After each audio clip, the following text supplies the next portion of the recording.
Assalomu alaykum hurmatli tadbirkorlar, o'quv markaz, xususiy maktab egalari, top menejerlar, marketologlar.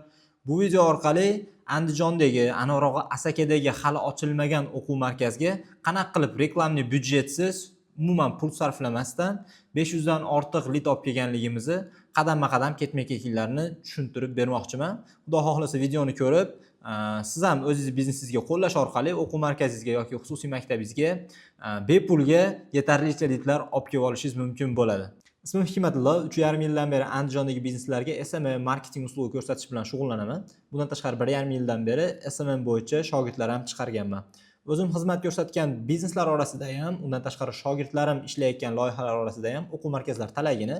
Bulardan ba'zilarini tanishingiz mumkin. Hozir aytib bermoqchi bo'lgan кейsim koreys tilini o'qitish bo'yicha juda ham ko'pchilik taniydigan Bright Future o'quv markazining Asakadagi filiali haqida. Asakadagi filial iyul oyining oxirida ochilishi kutilayotganida biz iyul oyining boshida ochilishgacha auditoriya yig'ib, ochilish bo'lishi bilan ularni kursga yozmoqchi edik, ya'ni o'quvchilarni tezroq jalb qilib o'quv markazi faoliyatini boshlab yubormoqchi edik. Birinchi bo'lib o'quv markaz faoliyatini o'rganishdan boshladik. Mavjud yo'nalishlar bilan tanishdik, kuchli tomonlarimizni aniqladik. Aholiga, ya'ni o'z mijozlariga o'quv markazi nima taklif berayotganligini aniqlab oldik. Bu yerda taklif o'quv markazi ish boshlaganidayoq birinchi oyda o'qiydiganlarga 200 ming so'mlik chegirma vaucheri berayotgan edi Bright Future akademiyasi. Biz shundan foydalanmoqchi bo'ldik. Mavjud yo'nalishlarda ham 10 dan ortiq yo'nalish bor edi. Bulardan o'zimizga kerak bo'lganlarini tanlab oldik. Ikkinchi bo'lib, maqsadli auditoriyani aniqlab, segmentlarga bo'lib chiqdik va ularga qiziq bo'lgan mavzularni istadik. Bizda ikki xil segment bor edi. O'zi o'qib, ya'ni 15 yoshdan yuqori o'zi qaysidir kursda o'qib, yo o'qishga kirmoqchi yoki chetga ketmoqchi bo'lgan yoshlar. Ikkinchi segment ota-onalar. 9 yoshdan yoki 8 yoshdan 14-15 yoshgacha bo'lgan bolalarning ota-onalari. Bularda bu yoshdagi bolalarni o'zi hal qilmaydi kursda o'qishda, ota-onalari hal qilishadi. Shuning uchun ikkita segmentga bo'lib oldik va mavjud yo'nalishlardan shu segmentlarga qiziq bo'lgan mavzularni tanlab, ularga moslab kontent qilishni boshladik. Kontentlar qanaqa bo'ldi? Kontent qilishda birinchi segmentdagi o'zi o'qiydigan yoshlarga kursda o'qib, keyin nimaga erishishlarini ko'rsatishdan boshlab kontentlarimizda aynan bizda o'qish kerakligini tushuntirib, oxirida shu 200 ming so'mlik vaucherni lead magnet sifatida ishlatdik. Vaucherni olish uchun kommentariyaga maxsus so'z yozishlari kerak edi. Maxsus so'zni yozgan mijozlar direktiga xabar oladi. Direktdan vaucherni sizga tashlab berishim uchun telefon raqamingizni qoldiring degan xabar bo'ladi va mijoz telefon nomerini qoldirsa 200 ming so'mlik vaucherni elektron holatda tashlab beramiz ularga.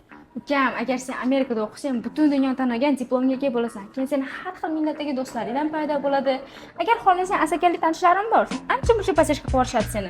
Ukam boshni qodirmang. Uka Koreyada o'qing. Koreyada o'qisangiz sizda o'qish ham, yashash ham arzonroq bo'ladi. Keyin ishda qolish ehtimolingizdan baland bo'ladi. Agar Amerikada o'qisang, sen Google'da ishlashing mumkin. Koreyada o'qisa Samsungda ishlaydi. Uka Koreyada o'qing. Qaysi birini tanlash bu albatta o'zingizning ishingiz, lekin baribir ikkalasida ham til o'rganish kerak bo'ladi. Bright Future akademiyamizning Asakadagi filiali bu tillarni sizga oson va qiziqarli ravishda o'rganishda yordam beradi. Kommentariyada bir raqamini qoldirish orqali siz 200 ming so'mlik vaucherga ega bo'lishingiz mumkin. Tez orada Asakadagi filialimizning ochilish marosimida sizni kutib qolamiz.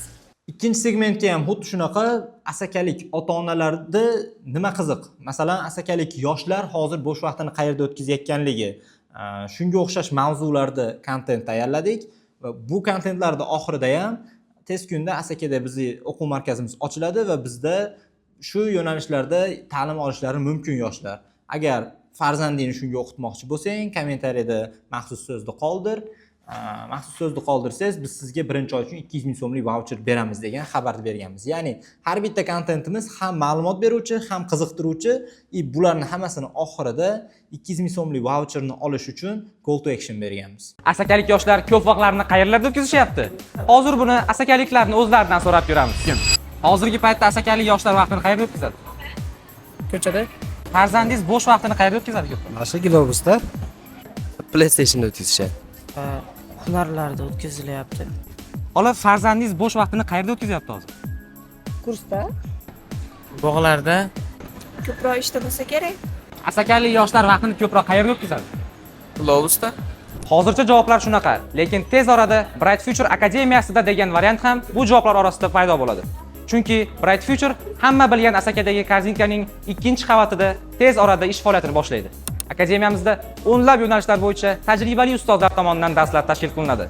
Kommentga bir raqamini qoldirish orqali 200 ming so'mlik vaucherga ega bo'ling va ochilish kuni chegirma asosida ro'yxatdan o'ting.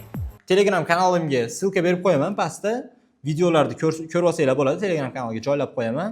Shunday kontentlar orqali ochilishgacha doimiy biz asakalik auditoriyaning nomerlarini yig'ish bilan shug'ullandik va ochilishga yaqin bizda 500 dan ortiq bepulga hech qanaqa reklamli byudjet sarflamasdan lidlar yig'ilib qoldi. 500 tadan ortiq lidlar.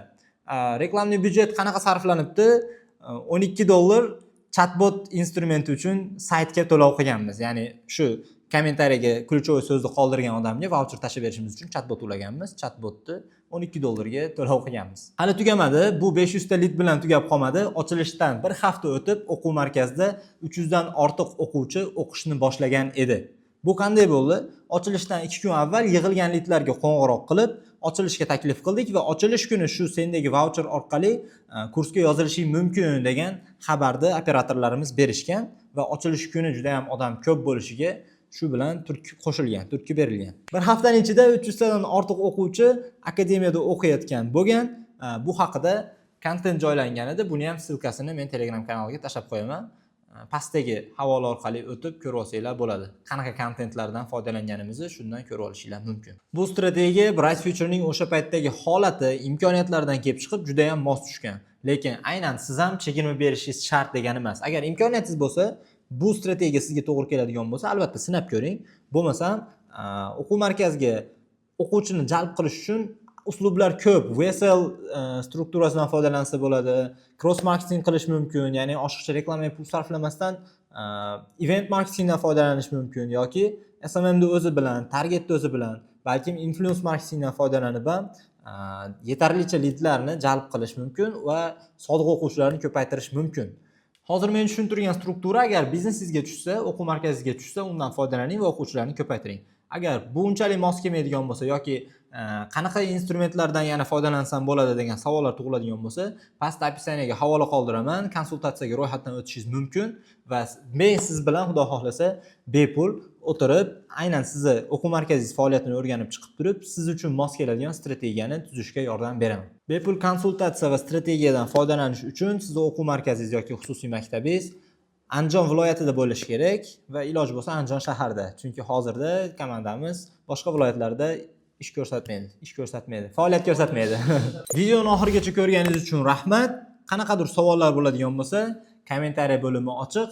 Xudo xolisi tekshirib turamiz. Yoki ekrandagi raqamlarga prямо qo'ng'iroq qilib konsultatsiyaga yozilishingiz ham mumkin.